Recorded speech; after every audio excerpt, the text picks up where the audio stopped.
Hello, everybody. Welcome to the Seizing the AI Moment, Season 2. Our first guest is Alison Maruca from Cineverse. We're super excited. Seizing the AI Moment is an AI series where we talk with the leaders shaping the future of technology, entertainment, and AI. Today, we're exploring a fascinating question. As AI becomes more sophisticated, can it move beyond the understanding of what we watch to understanding why we watch and how we watch makes us feel? Our guest is, again, Alison Maruca. Thanks for being here, Alison, VP of Product at Cineverse, a product leader who has spent her career at the intersection of technology, storytelling, and emerging experiences. Alison, welcome. Thank you so much. You spent your career at the intersection of storytelling and technology. Why does this particular moment in AI feel a little bit different? So, in my career, the advent and proliferation of the internet and AI feel really similar. They're kind of these two inflection points. It feels like we're shifting to a completely different paradigm, which is how it felt with the internet, sort of, the birth of the internet in the late 90s, early 2000s. And yes, I'm dating myself. The most of it has been driven not only by technological innovation, but the sheer speed with which both of these technologies evolved and continue to evolve, especially in the case of AI. To me, it's clear that AI is a real break from the past. It's culturally changing the nature of work, of education, personal relationships, and parallels how the internet brought about innovation and connectivity, as well as some of those kind of thorny issues that come along with like these big technological and societal changes. So what's fascinating is to watch how some of these AI products have evolved so quickly, sometimes over months or weeks. Yeah. I've been certainly following, how fast you guys are innovating at Cineverse for sure.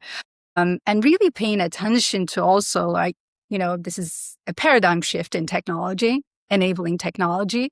But, it is up to us to making that technology work for us and making it human, right? Absolutely. As it's happening, I guess, how do you think the entertainment industry perhaps, is not paying attention, right? Are there areas that you think that, we're still a little bit lacking while we're innovating? Yeah, I think that the industry has been paying a lot of attention, and rightfully so, to the creative impact that AI is having and how that changes the nature of human creation. And it's very right to pay attention to that and be concerned about how we as humans create art and entertainment. And I think that the industry, to a larger extent, isn't talking about how to reimagine the underlying systems that support production and media pipelines. And some of these systems are fairly dated, and the means by which the information is passed and productions move through their life cycles are just really ripe for reinvention. So it's kind of the flip side of we're paying a lot of attention to that human side and that creative side, whereas I think sometimes the technology is a little bit slower to catch up, where we can really, overlay AI on existing systems and networks, and we need to take a step back and think about the ways that we've been executing work and make some intrinsic adjustments rather than just overlaying AI, right? So there's a couple of examples that, especially, in the work that I do around metadata, which I'm sure we're going to dive into, but that system is a relatively antiquated system that was built for print media. And I think this is a moment where we can really rethink the system and how it all works. Yeah, metadata is definitely super interesting and so important for all of the experiences, right? Search, discovery, recommendation, and it used to be super manual effort, and there was never sort of a perfect way of, getting the manual effort complete the entire inventory of what we watch, especially given that it's kind of moving into gaming, live, and all kinds of entertainment, which you're in the center of. Sports, yeah. Yeah. Do you want to talk a little bit about, what are some of the perhaps, examples? Again, I'm a big fan of your CTO as well, and who's very vocal in the industry, Tony Huter. Just say hello from here, perhaps. Tell us, give us some examples of how you guys are innovating in that space. So, now I think we can talk a little bit about CineSearch. So CineSearch is a product that has, been developed over the last 4 to 5 years. And the impact that AI has had over the last 6 to 12 months has been just incredible. But the vision with CineSearch is that genres, as we know them, are kind of dead. And metadata is not the way that people search. So most search engines, if you entered in something like, I want to watch a movie with twists and turns, often it would return something that had the word twist or turn in it, instead of understanding that intrinsic kind of emotional idea of, I want a thriller that's going to keep me on my toes. So the premise of CineSearch is that people don't search by the keywords, the metadata that we have intrinsic in the system. What they're really wanting to do is search by what they feel like watching or what they're interested in watching, and even what the makeup of the viewing audience is. You often have mixed use in a household where it's a family and they have different thoughts, ideas, preferences. So it's really, I would say, a blend of multiple different metadata sources that's finely tuned and focused on the film and TV industry, that takes in best of lists and objective, subjective, genomic, all sorts of different inputs that really help answer the question, like, what are you in the mood to watch? Instead of asking the user to feed into the system, it's responding to the user and what they're in the mood for. I give this example, just my husband and I as a family, right? Like, we come in, sometimes I'm in a different mood than he is, to your point, and we want those recommendations to cater to how we feel. And sometimes we go into different rooms to watch, like if I'm in the mood of comedy versus he's more thriller. Exactly. Definitely, we want our devices to be intelligent enough. My favorite prompts is, my son likes car chases and my daughter likes rom-coms. Help, what do I do? And that is a nice way of blending those two very different sort of sensibilities that don't necessarily fit a genre. And it does return some really great options that you wouldn't have necessarily put together on your own. So it kind of super speeds that whole search and discovery experience that can be super onerous when there's so many things to choose from. Yeah, absolutely.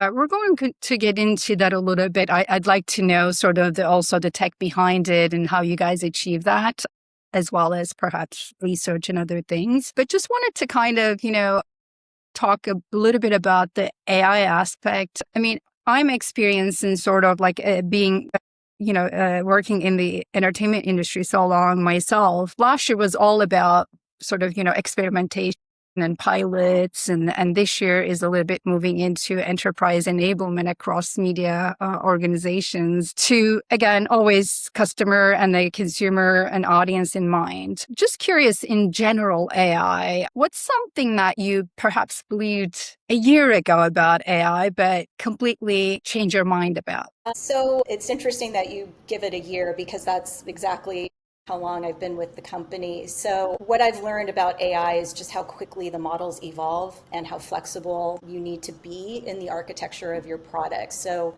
when I first started working on this, we were using APIs as a way of externalizing the service. That takes a lot more detail, custom work, and on the back end to ensure that data is sequenced properly, that it's working as you expect it to, it's returning the right results. And now MCP servers can do these multi-step processes, and these agents can help stitch together really complex commands that take so much time and effort off the client, help deliver more precise results more quickly. And then beyond that, AI is automating just so many different workflows in software and engineering. Development can go a lot faster, and it democratizes, you can build products, meaning that you can have product people, design people, who can whip up prototypes really quickly to demonstrate a product. So I think it really goes a long way to the productive and also the speed to market aspect of building. Yeah. Does that mean that, there is more buy-in across the organizations?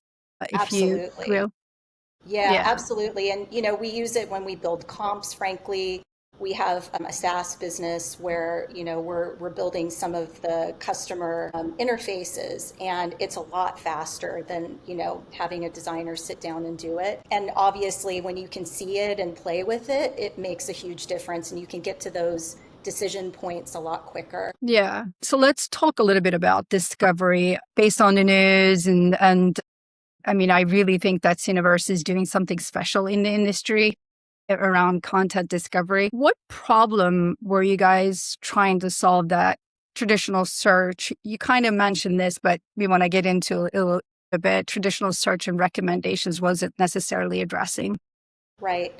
So I look at it from two different perspectives, and we kind of have two different customer sets that we're thinking about. So it was a homegrown solution, Cineverse, as a position as a streamer of content with a catalog of titles that need to be exposed, but there's that 80-20 rule, or at least that's how we talk about it, that 80% of the content doesn't get watched, that it's 20% of the content that ends up showing up. And so for a streaming service, and there are quite a few catalogs that are like this, we want to be able to show some of the deeper, pieces of that catalog to keep people entertained, engaged.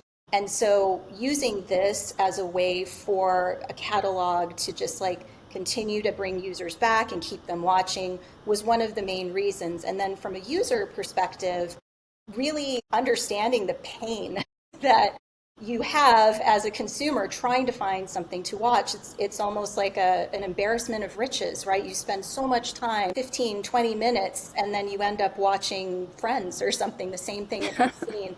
So instead of, forcing users to use the metadata and the keywords that the industry uses, really trying to have user empathy and understanding that, that we're watching this media for an emotional impact, and that's how we should be approaching it. It's really about the way that piece of content makes you feel, what it makes you think about. And so turning search around a little bit that way was really the intent from the end user perspective as well. Yeah. I mean, I love the fact that you're coming from a user experience standpoint and make the experience more empathetic, intuitive, and human. For those who may not be familiar with maybe the user experience, would you mind sort of explaining a little bit, like when I come in, turn on my Cineverse. I believe you guys are white labeling also the product, if I'm not mistaken. We're actually in a proof of concept right now. It is, you can play around with the tool on CineSearch.com, and it's a very basic chatbot experience, which now everybody is used to. A year ago, it was still pretty novel. So when you think about the development of the product, there's a lot of great futuristic thinking that, Tony and the engineering team put into this of what's comfortable for a user, how easy can this be? We do have a proof of concept that has a connected TV experience where you can enter it into your mobile and it will search on the television. So that could be integrated on a streamer level or OEM level. And basically all you're doing is it's asking you what you would like and what are you in the mood for? You type it in. It goes through kind of a series of gates to determine, are you asking for something that exists? Are you asking for something inappropriate? And then kind of into the nitty gritty of what is the context of what you're asking for. So for instance, if you say, I'm feeling blue, the LLM will interpret that not as I want the color blue, but I'm feeling sad. And then it might offer you up something that's like, well, if you want to lean into it, here you go. Here's some melancholic content. Or, hey, here's some feel-good stuff like Forrest Gump or, So anyway, it's a pretty seamless experience for the consumer. It comes up as, a series of results, and they're stack ranked by popularity and, best of lists. So it's not just what's the most recent thing, but what are the key elements that really make this title stand out from another title. And then another cool feature is that it tells you where you can watch it. And you can also, integrate your own streaming services so that you can go straight to it. So that's part of the POC that we've been working on, is really kind of integrating it into the television system. That's great. So that brings two questions to my mind. One is like, how do you make the machine, like you mentioned, blue, right? Yeah. Understand that I'm feeling a little bit nostalgic or intense and bittersweet. How do you make Yeah. that happen? That training, I believe, happened about a year and a half ago. It was LLM training. We created a Bible, we created a persona. This particular persona is sort of a film geek. Obviously, you could create a lot of different personas, which is part of what we've been talking about as well. And, there was just a period of time that predates me where we were testing the model to see how would she return the information, how would she talk about this, because the other piece is you also want to know why this recommendation was selected for you. And so part of that persona was giving that descriptive information and relating it back to your original prompt. Like, since you're feeling blue, here are a few elements about Forrest Gump. It's a real good feel-good story. It's generational. It'll take you out of, your current state of mind, that sort of thing. So it was a training exercise and a continual refinement of her language, her persona, and how she interacts with you. Yeah. I mean, even the nuances of how I want to feel good might be slightly different than another person, right? It's a huge undertaking and research and training, I imagine. So what is the future of search is gonna look like tomorrow, as opposed to what do you want to watch versus how you want to feel now kind of question.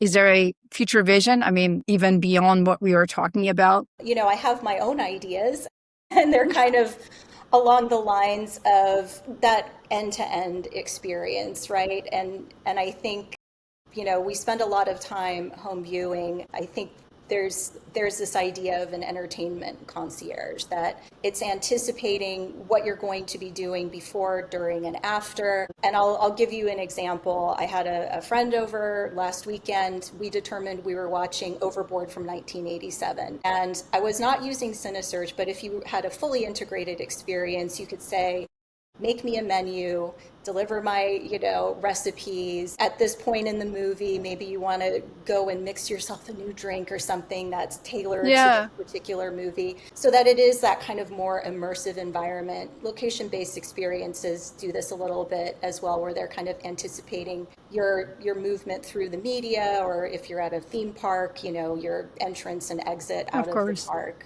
So yeah, it's almost like, what is the customer journey? right. I mean, if I have a schedule of, I don't know, like I'm watching an exercise video, just being maybe serving or game night, he's always or she's always interested in watching, in my case, rowing or some sort of soccer game, right? That's awesome. I guess we're going to move into a section called leadership moments, from slightly kind of deviating from the experiences here. Given we talked about empathy, user experience, what is different about, just designing AI-powered entertainment products and experiences? Can you talk a little bit about that? Yeah, I feel like what I've learned in working with AI is how quickly models evolve and how flexible you need to be in your architecture. When I first started working on this, we kind of talked a little bit about, APIs were the way of conceiving and externalizing it. Now MCP servers can do that. And beyond that, AI automates so many different workflows. That means that development can go so much faster, democratizes how you build products. But I think also the human empathy element that you're describing, the way that I see working with AI is like, this tool, and you always have to have human intervention and human empathy. And while AI can mimic human empathy, it cannot truly experience things in the same way that you as a person can. And your different customer segments can. So I think it's important to keep in mind that AI is a tool, and it's a super powerful tool, but it still depends on human creativity and human originality. If it's, you can't just rely on it to create out of nothing. If you don't give it good prompts, you're not going to get good back. So it really does take some thinking and interacting with AI in order to bring that concept to life. Yeah, it's an enabler, it's a tool, sort of, just hopefully accelerating the creativity of humanity and empowering creators and hopefully creating more creators. Exactly, exactly. You don't have to be an expert to use it. Yeah. Yeah, exactly. As the technology becomes more capable of creating and personalizing experiences, again, I mean, what remains uniquely human about great product leadership in your mind? I mean, we talked about sort of using AI for every part of the process. Just wondering your thoughts on that. Yeah, so I think that the human intervention and just the richness of what you as a human bring to the experience. I know that there are a lot of AI models that, you could, for instance, I've read a lot about AI podcasters where they're given personas and backgrounds. And I think that, I mean, that is all manufactured and developed through human experience, right? So I think that as a human, you have your family, you have your childhood, you have your work life and your education, and all of those coalesce into like the present moment, and that doesn't necessarily exist with AI. It might have this very broad perspective where it can pull from anywhere, but your particular viewpoint and your particular experience is really how you can get it to shape technology and shape entertainment, making it kind of purpose built in that way. And all of a sudden, like you were talking about, you don't need a big budget or corporate sponsorship to bring your idea to life, right? Yeah, yeah. That's huge. That's huge. I'll say this: when we started the podcast series, the inspiration came from CTO Fox, Melody Hildebrand, and other hello to the industry leaders paving the way. And here we are basically, continue to highlight leaders who are trailblazing AI and how it's shaping the industry, the experiences. Curious how you're thinking, women across the industry can be ready for this generation, building next gen products and becoming part of shaping how AI really is used and empower our experiences. Any thoughts? Yeah, I love this topic. I actually think AI has so much potential. It's a great democratizing force, both for the workforce and for women leaders, and harnessing them, understanding them, actively building products with your unique and diverse perspective. It's the key to ensuring that it's reflective. This technology, the products that we build, it shows a broad range of human experiences, and the fact that you don't need a special degree or deputization to use it, it's so accessible, and it's a huge win for anyone who has an idea. The part that I think, without some of that diversity, and you can see it, who hasn't tried using an Alexa device that doesn't recognize the female voice? And I have it on good account that a lot of those models were not trained with female voices. So women need to contribute to these technologies to literally be heard and to be a part of the conversation and make sure that the technology is reflective of a really broad range of experiences and people. Yeah, such a good point. I mean, I think, the people who are building the products needs to be as diverse as the audience who are consuming these products. And I think, we as women certainly basically need to take this moment as an opportunity to not only upscale ourselves, but also contribute to the creativity and technology behind it for sure. I want to also talk a little bit about Agentic. I mean, it was all about AI and Gen AI last year. This year, we kind of shifted, right? Like across industries, I would say, not just media, to how do we basically use agentic AI to automate things, and just wanted to sort of also see your point of view on how agentic AI comes into picture where you work as well as beyond. Yeah, I think I already used one of the examples. Agentic AI being able to be so multi-purpose and multi-pronged, right? It is predictive and it does take a lot of the guesswork out. So again, it really helps with the production, the creation and development. It makes things so much faster, and in some ways kind of takes out, while it takes out some of the human intervention, can also just make things a little bit more sharper. Recommendations can be sharper. It doesn't depend as much on the architecture of the back end to return the correct result from a search perspective. I think, from a recommendation engine, I think the entertainment concierge, which, we talked a little bit about, is sort of that next step of like a more holistic experience. So it's not just sectioned off, right? You don't have to jump from one thing to another. You can have this kind of holistic experience where it's integrating search, and it's integrating food, and it's integrating family discussion, things like that. So it's more in the behind the scenes. I guess it's doing series of actions to make sense of, maybe forecast and predict what this person might do next. I mean, I'm going and turning on my TV, a big screen, let's say. There's this home experience, my search experience, and as well as what's on top based on my history, based on what else I like doing on that day, that moment. You're saying even that customer journey is stitched together perhaps behind with some agentic magic. Yeah, exactly. I mean, it's almost kind of in this patchwork of, we know people are sitting there with their phones, and we have a hard time figuring out how do you, jump from the phone to the screen and seamlessly back and forth. And I think just that solving that problem is a huge step forward in being able to seamlessly connect all of these experiences. Yeah, very nice. So I'm going to go into a section. It's a little bit of rapid fire. You don't need to get into too much details, but it's really, hopefully, interesting questions to say yes or no, and maybe brief sort of response. Okay. One, ready? AI will eventually understand our emotional state better than we do. Do you agree or disagree?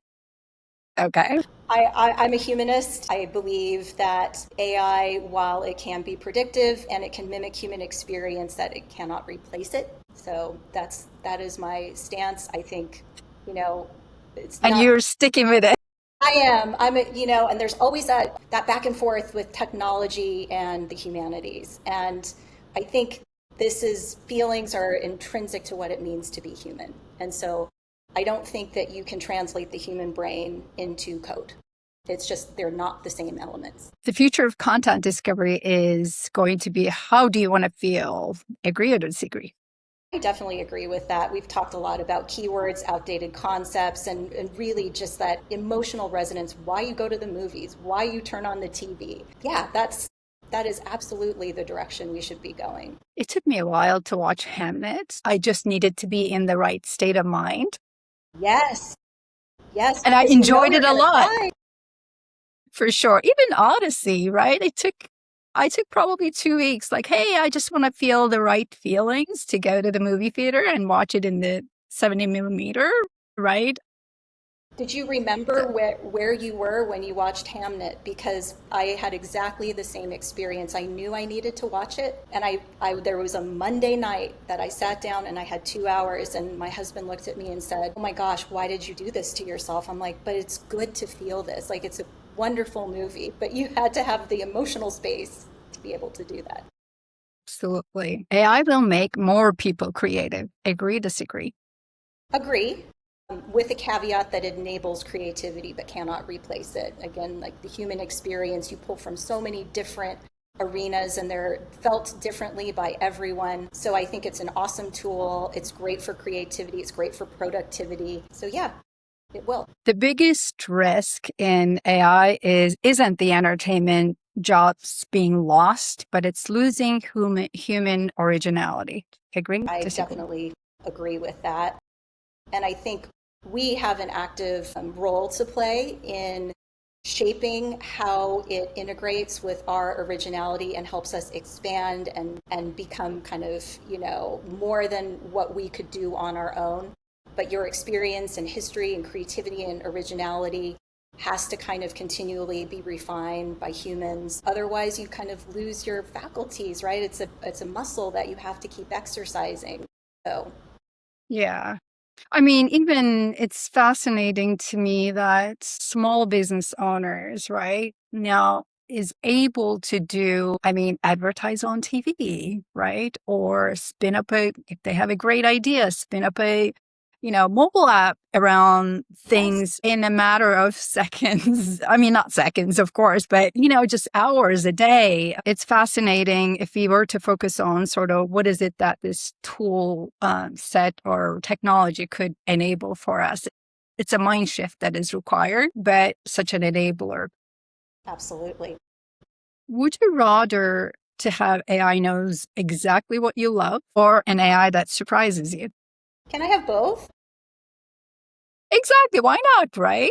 If it surprises me, I'll probably love it. Yeah, I think it frankly depends on your personal taste, right? If you're like somebody is curious and wants to spin the wheel, wants to see what you're going to get, then surprising is great. For other people who want to just get right to it, giving you something you love right off the bat. And we've seen both of those interactions where some people have one prompt and some people have five prompts because they're like, oh, wait, that made me think of something else. What about this? And you go down different rabbit holes. So for me, I'd like both. Yeah, for sure. One of the other sort of important, I guess, juncture that we're in is, as companies, enterprises invest in AI, this comes up quite a bit, right? So what is the outcome? What is the ROI? What is the proof in a way?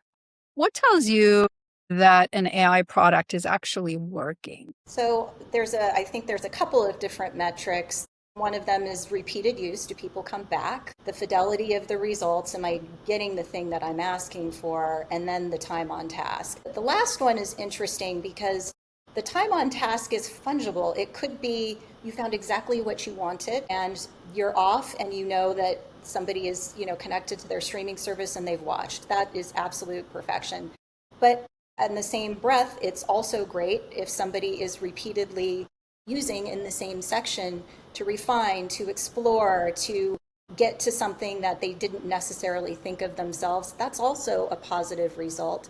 I think the repeated use, the 2 to 3 times a month, which is kind of what we would expect to, you have your shows or sports events that you watch, but those times where you're looking for something, that's success, meaning I like this tool and this tool gives me what I want. Yeah, you almost answered my next question, but maybe I'll just ask, like, is there a metric that you're basically zoomed in on more? I mean, we hear sort of attention. I'm also super interested in sort of how is this totality of experience between content and advertising, right? Like, getting the relevant advertising so Right. that we're not necessarily seeing it as, a disruption to our content experience, but it's something that we take a value out of it.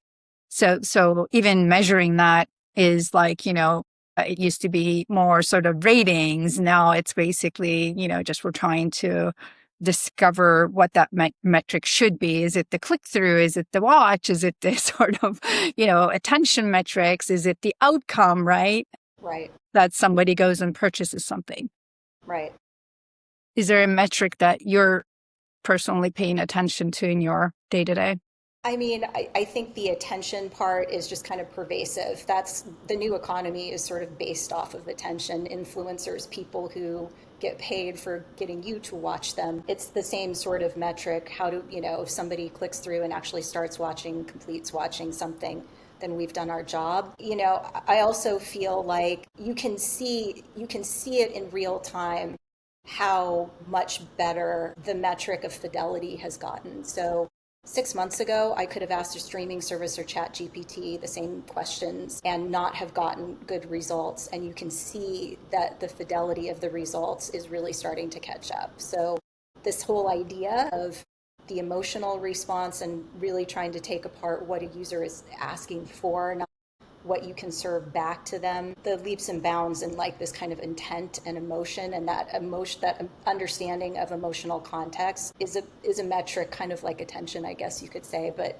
for this specific use case, that's what I'm looking at, the more human/natural language response. Yeah. Yeah. I mean, I guess to that end, I certainly basically think that just we didn't touch on this as much, but the data underlying behind the accuracy you were talking about, fidelity, it is still so important, right? You can't just basically say that, okay, this is the slew of data and then have AI on top and rely on those results. I'm sure at Cineverse, you must have gone through quite a bit of that foundational piece first. Absolutely. And train and have business rules and context or whatnot, right? To get to that, just understanding what people want to watch. Yeah, I think we're no longer early days AI. I guess we're, because it's switching so quickly, but I observed one of the initial pieces about AI was really taking it and specializing it to your industry, to your particular use case, because it can do a lot of things. But what you need is that proprietary blend. You need to understand what you're looking for and how to crawl it. And that's what CineSearch did. It kind of built up these different sources and ways of processing the information so that it wasn't just a broad sweep, but it was really looking at what does film and TV need for this AI to work the way that we want it to. Yeah, absolutely. We'll go into, since the show's name is Seizing the AI Moment, what is the AI moment the entertainment industry, in your opinion, needs to seize right now at this juncture? Yeah, I think I talked a little bit about it earlier that we need to think holistically about the systems that we've built, the legacy metadata, media pipelines, post-production, and just take some swings at rethinking the underlying, system, because AI has to work on top of it. And if that is legacy, if it doesn't suit our needs anymore, there are redundancies. We need to get out of those outdated practices. And, things like metadata that were meant to be used for TV guide and print media are just a little obsolete. I miss weekly periodicals, but we need to think about metadata as like richer and make the pipes return the data with the rich data. So they're not just tuned to those very narrow things about, factual cast, crew, director when it was launched. So really kind of making room and understanding that, the pipelines themselves may need to be re-architected to really realize the full impact of AI. Yeah, I worked in metadata specific, industry for a little while. One of the, I mean, just TV, movies, even at that level, there was so much complexity, just taxonomy being different between companies or, the rights, how a content traveled across the history of its lifetime. But particularly, as the live content moved from broadcast to streaming, right? Like, just those were a big challenge in terms of the metadata. So having AI basically to be able to help with that computer vision and it is great. I mean, that's also like a technology that helps us to find the right content at the right time today. I guess love metadata topic, and I'm so glad that you guys are innovating in that space constantly. What is one thing that we should not lose as AI transforms the entertainment? Yeah, I think this is, obvious in sort of where the industry has spent a lot of its attention. And we talked about human originality, and it's important to protect and enable IP and creative. And I think there's a recognition of that, and that push and pull between the tech community and the humanist community, these massive leaps in innovations. But, we need to be careful not to lose that kind of spark, that creativity, that originality. And like I said, I feel like a lot of technological innovations get compared to the human brain. This is going to be the next human brain. It was the printing press. It was the washing machine. And I see this as very similar, right? We still have human faculties. We have this originality. It's what makes us human, how we feel in our bodies. We're mortal, and joy and pain and suffering. All of these things are, in the content that we watch, but also in the way that we create. So, that to me is really the crux of, we have AI that can mimic human traits, but the way that we experience life, it's important to be clear-eyed about what AI can and will do and work to preserve the uniqueness that we as creative animals have. Yeah, I love that. Such a good way to probably come close to our episode. We should not lose human creativity, originality, what makes us human with all the advances that we take advantage of. Thank you so much, Alison. Really, it was a pleasure having you at the Seizing the AI Moment series 2, Thank you. guest 1. Yay, thank you so much. This was so fun. Awesome. And to all of our listeners, thank you for joining with as we continue to explore people, ideas, and technology shaping the future of entertainment industry. See you at the next one. Thank you.